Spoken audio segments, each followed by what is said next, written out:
It only takes a few nuclear bombs to wipe out humanity. So Russia has put its nuclear forces on high alert. According to a recently declassified document shared by nuclear historian Alex Wellerstein, the scientists at the Los Alamos laboratory decided that it would require somewhere between 10 to 100 super nukes to end humanity, as in a hydrogen bomb. And this was decided in the year 1945, way before nuclear weapons and multi-stage weapons were even developed. Actually, Russia has the most nukes, around 6,000, and the US has about 5,000. This is your dummy's guide to the situation going on in Ukraine. Part 4. My name is Kenim O, reporting from Washington, D.C. In this video, I'm going to talk about nuclear arms and, what it takes to wipe out the planet. And I'm going to talk about a little bit of that and break that down for you so you can understand the implications and how dangerous this conversation about nuclear arms truly is. This is no joke. This is a serious matter, and this can wipe out all of humanity. So we have to be on the side of peace as swiftly as possible.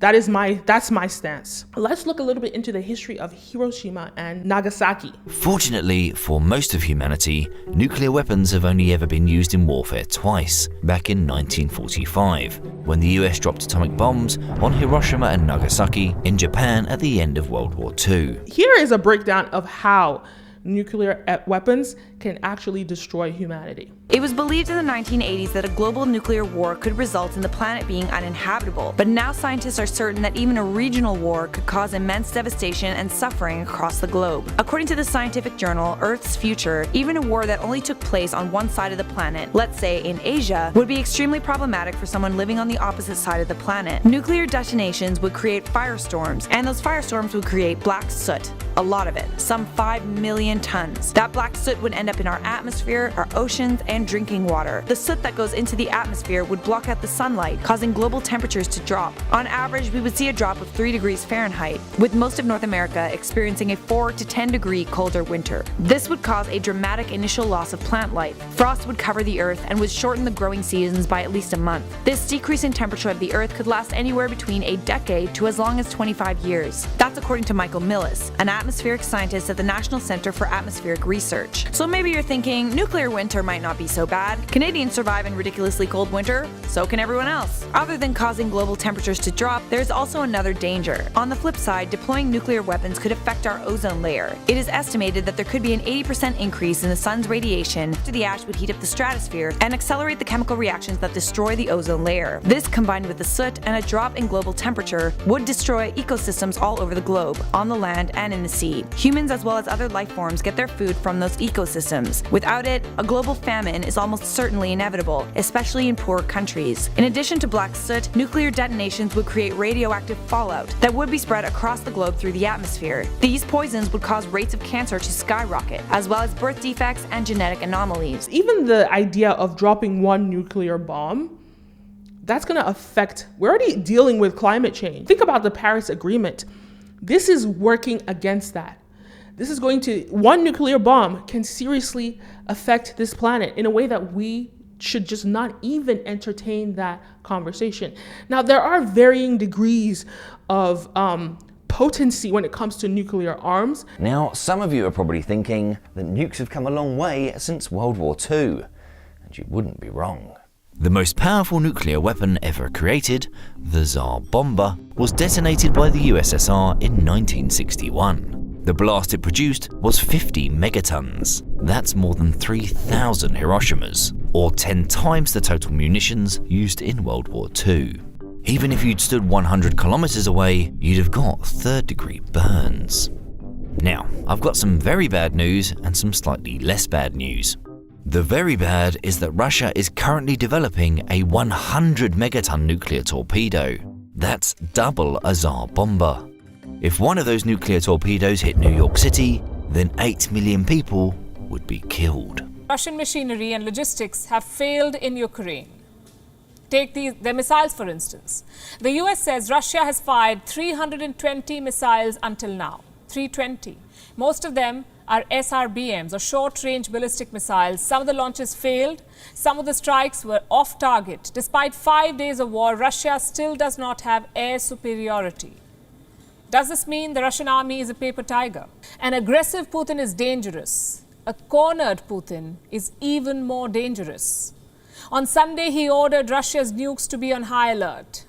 And I'm not saying that Putin will launch a nuclear attack. I'm saying he is willing to leverage the nuclear threat. And that should worry Ukraine, indeed the whole world.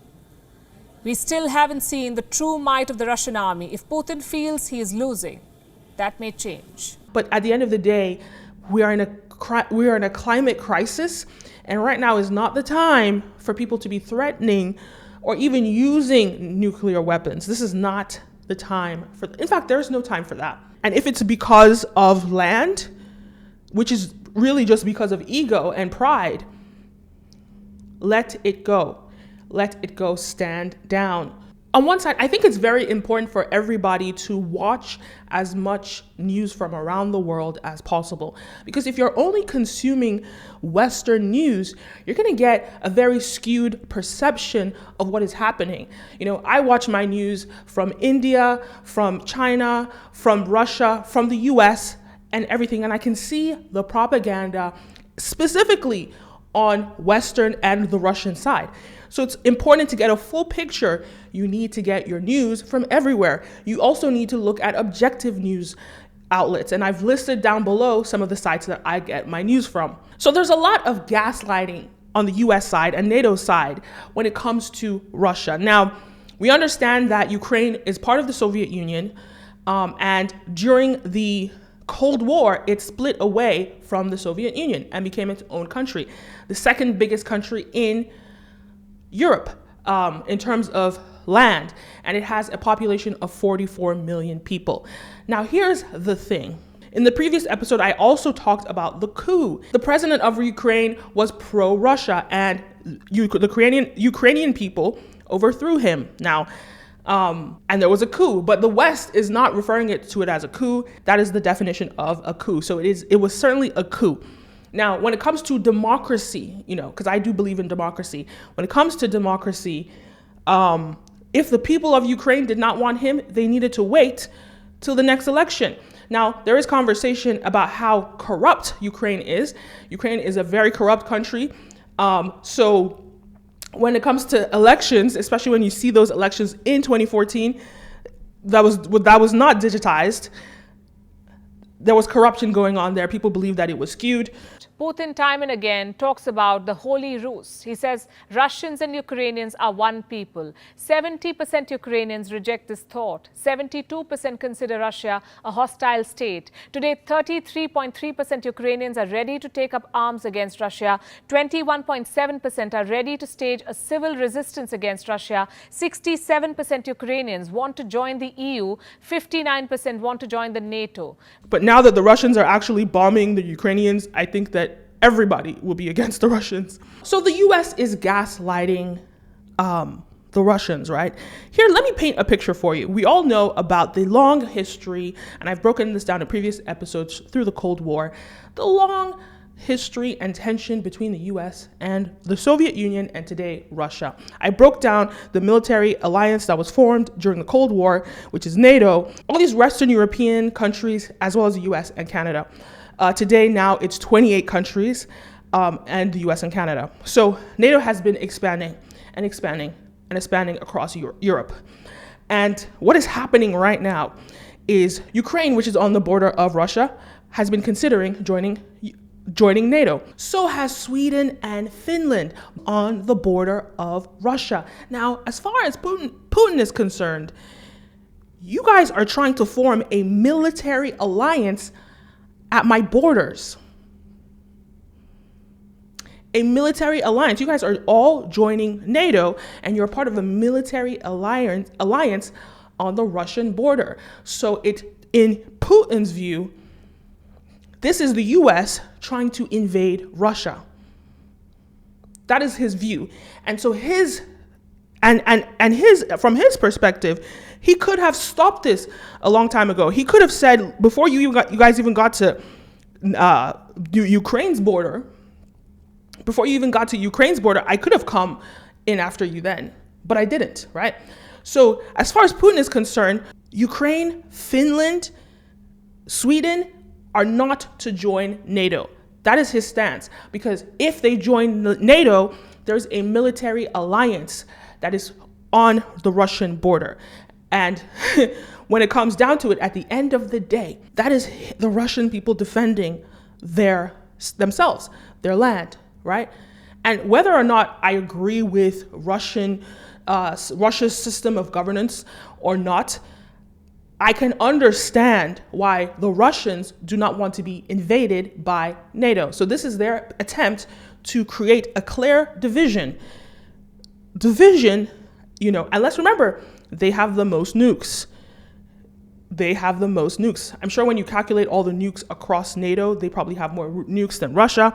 But again, it doesn't matter who has more nukes when it only takes a few nukes to wipe out humanity. Who cares who has the most nukes? Everybody has enough to wipe out humanity. And I just want to give you an analogy of what is happening to Russia. Imagine, we already know the tension between the US and China. Now, it's not a militarized tension in the way that Russia has a militarized tension with the US because of the Cold War, but there is tension, especially when it comes to Taiwan, and the whole situation with COVID. And so there is tension with China and the US. So now imagine if China formed a military alliance. Like we already know, China is one of the most powerful countries in the world, if not the. Now, imagine if China formed a military alliance with Canada and Mexico. Now, wouldn't the US say that China needs to back off? Wouldn't the US be threatened by China invading the US? I'm not talking about just a regular commerce alliance. I'm specifically talking about a military alliance, right? What is the implication? What is the purpose of a military, right? So if that happened with Canada, like with China and Canada and Mexico, the US would probably respond in the exact same way that Russia is responding. So a lot of this new US propaganda that is going on right now, I'm not going to buy into it because I get my news from around the world. I am on the side of peace. Peace as swiftly as possible.